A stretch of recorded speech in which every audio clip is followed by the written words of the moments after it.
మైసూరు మహారాజు లాంటి వాడు నాకు ప్రత్యేకోపదేశం కావాలి అంటే రమణ మహర్షి చెప్పిన మాట మా గుండె పగిలిపోతుంది. నిజంగా జ్ఞానం ఉన్నవాడు నాకు ప్రత్యేకోపదేశం కావాలంటే ఏ ప్రత్యేకత లేకపోవడమే నా ఉపదేశం అన్న.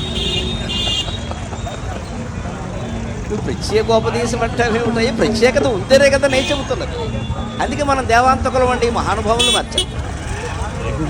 అంటే ఆయన ఒక్కడిని ప్రత్యేకంగా పిలిచి ఏదో బ్రాహ్మణ అబ్బాయికి ఉపనయనంలో గాయత్రి మంత్రం తండ్రి చెవులో చెప్పినట్టుగా అప్పుడు పళ్ళెం వాయించి ఎవరికి చెప్పకుండా చెప్పినట్టుగా చెవులో చెప్పాలి. అప్పుడు ఈయన నా ఒక్కడికే చెప్పారు ఇదంతా అహమోయి, అందరికీ చెప్పడం మనకి ఇష్టం లేదు. ఇదంతా అహమే. ఇన్ని రకాలుగా అహం అనే రాక్షసి మనలో ఉండి నాట్యం చేసేస్తూ ఉంటే మనం అరుణాచలం నెల రావడం ఎందుకంటే పని లేక ఆయనకి తలనొప్పి మనకి తలనొప్పి. ఈ అహం ముందు వదులుకోవాలి. ఇక్కడ నేను వెళ్ళాను, నేను చూశాను, నాకేదో జరిగింది, నన్ను చూసి ఎందుకు నేను నాది రెండు వదిలితేనే శాంతి.